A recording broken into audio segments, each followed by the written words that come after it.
तो हमारा special segment Bhasin के बेहतरीन शेयर। भसीन साहब, बहुत शुक्रिया आपका समय देने के लिए। स्वागत है टीनो स्वदेश पर। मुंबई उदयपुर का चक्कर लगाकर भसीन साहब दिल्ली में फिर से हाजिर हो गए, हमारे साथ जुड़ गए हैं। भसीन साहब, बताइए, कोई अपडेट है तो वो बताइए, और बाजार पर आपका क्या व्यू बन रहा है? हाँ, गुड मॉर्निंग अभिषेक जी, आपको भी, सृष्टि को और डिम्पी को भी। तो शनिवार सुबह 5:30 से 6 सिद्धि विनायक की आरती की, कल सुबह 5 बजे मंगला आरती की जी, श्रीनाथ जी की, और आज आ गए दिल्ली वापिस आपके साथ जुड़ने। तो यही क्या हाथ बात जोड़े है। हैं कि जी बाजार अच्छा रखिए, इन्वेस्टरों की खुशहाली रखिए और देश को तरक्की दीजिए, और ईटी नाउ स्वदेश को और कामयाबी दीजिए। तो ये तो हमारी हम्बल रिक्वेस्ट होती है। शेयर मार्केट से जुड़ा आदमी यही कहेगा कि सबके पैसे बने। हाँ, उस दिन आपको फ्राइडे को बहुत अच्छे कॉल भी दिए थे, वो भी चल गए। हिंदुस्तान कॉपर 3 दिन में 15% बढ़ा है।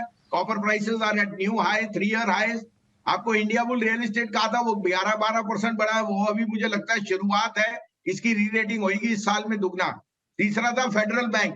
अभी भी मैं कहूंगा federal bank is the best mid cap bank जो आपको लेना चाहिए। आंखें बंद करके लीजिए, 190 का टारगेट इस साल में आएगा, उससे माने उस साल के मिडल तक ही आ सकता है। मैं और आपको अपडेट भी दे दूं। आपको मैंने मारुति कहा था, और एचडीएफसी बैंक वो मेरी टॉप ऑफ द लाइन है। एसबीआई लाइफ वो भी मेरी टॉप ऑफ द लाइन है। हाँ, एचपीसीएल में और बीपीसीएल मैंने दिए थे, वो स्टॉप लॉस हो गए ट्रेडिंग की वजह से। और उनमें अगर आपकी ट्रेडिंग पोजीशन थी तो जो आपको स्टॉप लॉस था निकलना है। ये मैं नहीं कह रहा खराब है, लेकिन अभी जो रुझान है वहां पीएसयूज में, ओएमसीज में थोड़ा सा प्रेशर बने रह सकता है because of the price cut, जबकि मुझे लगता है ये अपॉर्चुनिटी लेने की है। लेकिन ट्रेडिंग कॉल जो दी थी वो आपको मैं ये भी बता दूं कि वो because of that move that day on down side वो स्टॉप लॉस हो गए थे। अब आपके लिए 3 पिक्स हैं, आप कहें तो मैं शुरू करूं। जी, बिल्कुल भसीन साहब, शुरू कीजिए। बताइए कौन सी आज की पिक्स हैं आपकी? हाँ, तो देखिए, पहले तो मैं अपडेट दे दूं कि फेडरल बैंक और हिंद कॉपर में बने रहिए। मैंने रैमको सीमेंट भी कहा था, वो भी फ्राइडे को गेनर था। Cement prices just round the corner के प्राइस हाइक होगी। और आपको पता है अर्स्टवाइल मद्रास सीमेंट कंपनी आज की डेट में सबसे बेस्ट वैल्यूएशन पे है on enterprise value to EBITDA और मल्टीपल। वो और फेडरल बैंक दोनों मेरे अभी भी पिक है। 165 मैंने टारगेट दिया हुआ फेडरल बैंक का, वो जरूर आएगा। आज मेरे को दोनों प्राइवेट इंश्योरेंस पसंद है। आईसीआईसीआई प्रू 565 में लीजिए, टारगेट है 648 का, 625 का, 548 का स्टॉप लॉस। इसने 625 का टारगेट एक हफ्ते पहले मारा था, ये वापस रीटेस्ट करेगा। दूसरा पिक है एचडीएफसी लाइफ।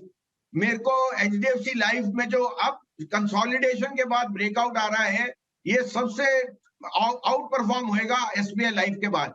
675 का पहला टारगेट है, ये 725 भी जा सकता है बाय द वे, जो इसने मारा था जब एक्साइड की इसने लाइफ इंश्योरेंस एक्वायर की थी अबाउट 1.5 ईयर बैक। तो मुझे लगता है 675 का पहला टारगेट, 725 का दूसरा, और स्टॉप लॉस है 605। और यहाँ अगेन मैं बाय दे रहा हूँ बाटा पे। आज फिर कंज्यूमर स्टॉक्स पे बाय रिपोर्ट्स आ रही हैं। बाटा यहाँ आउट परफॉर्म करेगा।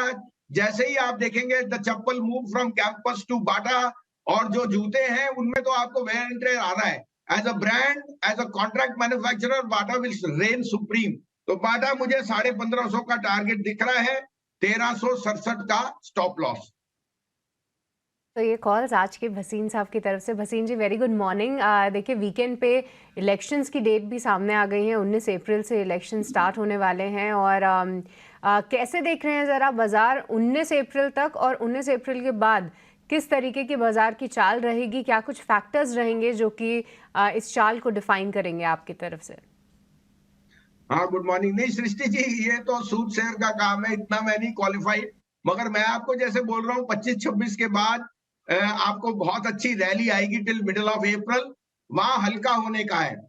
और इलेक्शन से पहले या जो भी है आपकी strategy, you should first way जो कलर आएगा अर्निंग्स का, जो ग्लोबल मैक्रोज आएंगे।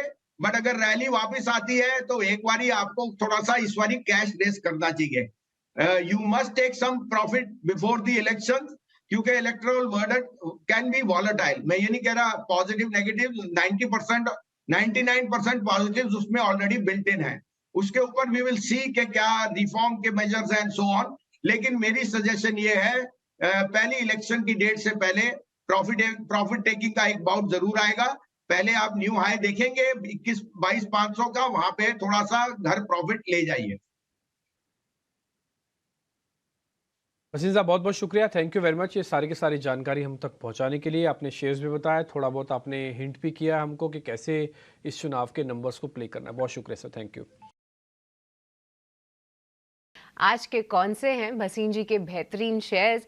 भसीन जी वेरी गुड मॉर्निंग। सबसे पहले तो आपसे अपडेट लेना चाहेंगे, कल की कॉल्स तक क्या कुछ एक्शन देखने को मिला और आज के लिए क्या रणनीति होनी चाहिए? आज का बाजार कैसा लग रहा है सर? हाँ, गुड मॉर्निंग सृष्टि, आपको, डिम्पी और अभिषेक को। हाँ, तो देखिए मुझे लगता है आज एक पेनल्टीमेंट डे है, कल फेड की मीट है। एक्सपेक्टेशन जरूर ये है कि 2 या 3 रेट कट अब वहाँ अनिवार्य है, लेकिन डेटा थोड़ा सा उतार चढ़ाव देता है। तो हायर बॉन्ड यील्ड और डॉलर के वजह से थोड़ा सा वहां अटकली है। हाउएवर, जैसे आपने देखा, आई थिंक एप्पल ने बहुत स्ट्रॉन्ग सपोर्ट दिया है, अल्फाबेट के नंबर्स अच्छे एक्सपेक्टेड है और हमें यहाँ भी लगता है कि क्वार्टरली नंबर्स अच्छे होंगे। तो मुझे लगता है मिड कैप पे अभी भी थोड़ा सा प्रेशर बने रह सकता है, क्योंकि ये सभी का दिखता है थोड़ा म्यूचुअल फंड का स्ट्रेस। बट लार्ज कैप्स में मुझे बहुत पसंदीदा स्टॉक्स दिख रहे हैं। और आपको मैं कई दिन से कह रहा था मेटल्स लीड करेंगे, और मेटल्स बहुत आउट परफॉर्म किए कल भी। मैं मेटल्स पे बहुत बुलिश हूँ, और स्पेशलिटी केमिकल, और अभी भी मैं कहता हूँ कि ये दोनों सेक्टर्स जो हैं आउट परफॉर्म करेंगे। Jindal steel, JSW, Tata steel, SAIL, Nalco, Vedanta, ये सब आउट परफॉर्मर्स हैं, तो इनका बास्केट लेना चाहिए। दूसरा, सृष्टि जी, मुझे लगता है कि पावर लेंडर्स बहुत स्ट्रॉन्ग स्पेस पे हैं, given that receivables from state electricity board is the highest in the history of the country. Solar, wind और रिन्यूएबल्स में जिस तरह से मोदी जी ने 1 लाख करोड़ का और बजट दिया है, वो सब आरईसी पीएफसी करेंगे। तो सिलेक्टिवली आपको ये डिक्लाइन में अच्छे शेयरों में घुसना चाहिए। और मुझे लगता है मार्केट इस कंसोलिडेशन के बाद, होली के बाद, एक बहुत अच्छी रैली आएगी, जिसमें ये 22,500 का टारगेट एक इंडेक्स पे जरूर आएगा, क्योंकि इंडेक्स में कंसोलिडेशन काफी टाइम से हुई है, अंडर परफॉर्मेंस अब खत्म हो गया। मुझे यहाँ से लगता है कि आउट परफॉर्मेंस आ सकता है। अपडेट दे दूं, कल मैंने दोनों आपको इंश्योरेंस स्टॉक्स दिए थे, मैं अभी भी कायम हूँ। ICICI pru, HDFC life, insurance के जो प्राइवेट प्लेयर्स हैं, वो बहुत स्ट्रॉन्ग पोजिशन में है।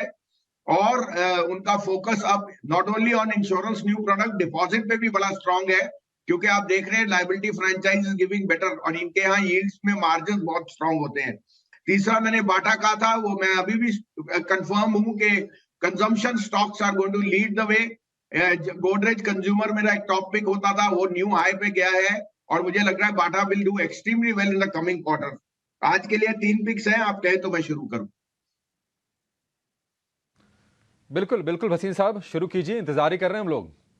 हाँ, तो देखिए, मैं आरईसी पीएफसी दोनों पे बाय दे रहा हूं आज। रिसेंट रैली के बाद इनमें करेक्शन आया है in line with the mid cap, लेकिन अंडरलाइन में जहां तक हमारी बातचीत हुई है मैनेजमेंट से, वो कह रहे हैं इस क्वार्टर में बेस्ट एवर रिजल्ट्स आएंगे। हाईएस्ट निम आएगी, highest net interest income, net interest margin, और जो स्टेट इलेक्ट्रिसिटी बोर्ड से उनकी प्रोसीड्स है, वो बेस्ट एवर है। तो आरईसी 435 में लीजिए, 425 का स्टॉप लॉस, 475 का टारगेट, और पीएफसी 373 में लीजिए, 365 का स्टॉप लॉस, 400 का टारगेट। थोड़ा सा 1-8 रुपए आप और वॉलेटिलिटी के लिए दे सकते हैं, लेकिन ये लेने वाले लेवल्स हैं। यहाँ पे आपको थोड़ा सा बॉटमिंग आउट दिखेगी। मुझे लगता है इनमें वापस 5-7% आपको रैली जल्दी दिख सकती है। तीसरा मेरा फेवरेट है, जो मैं पहले भी कह चुका हूँ, इंडिया बुल रियल एस्टेट। इसने 95-98 डबल टॉप बॉटम टेस्ट किया है, और जहां से रिबाउंड 120 का बहुत स्ट्रॉन्ग है। 125 के ऊपर ही ये गोली की तरह चलेगा, 150 तक हाथ नहीं आएगा। आपको ये भी बता दूं, 24 तारीख को एनसीएलटी होपफुली इसके मर्जर को क्लियर कर देगी, जिसमें एम्बेसी का स्टेक बढ़ जाएगा। एम्बेसी, ब्लैकस्टोन और जो 2-3 बड़े प्लेयर्स हैं, तो मुझे लगता है ये एक ऐसा under valued real estate stock है, जो यहाँ से अगले साल तक डबल भी हो सकता है। अभी हम 150 रुपए का टारगेट कह रहे हैं, and when we will review it. हाँ, इसमें 110 का आपके लिए स्टॉप लॉस है, क्योंकि मार्केट वॉलेटाइल है। ठीक है, ये 3 शेयर आरईसी पीएफसी जोड़े में, इसको भी आपको खरीदना है दोनों को। 475 आरईसी का टारगेट, 400 पीएफसी का टारगेट, और इंडिया बुल्स रियल एस्टेट इसके लिए टारगेट होगा 145 रुपए का। 3 ये दमदार शेयर भसीन साहब की तरफ से। वसीम साहब बहुत शुक्रिया आज आपका समय देने के लिए और बाजार पर अपना एक व्यू शेयर करने के लिए और ये बेहतरीन शेयर भी हमारे दर्शकों को बताने के लिए।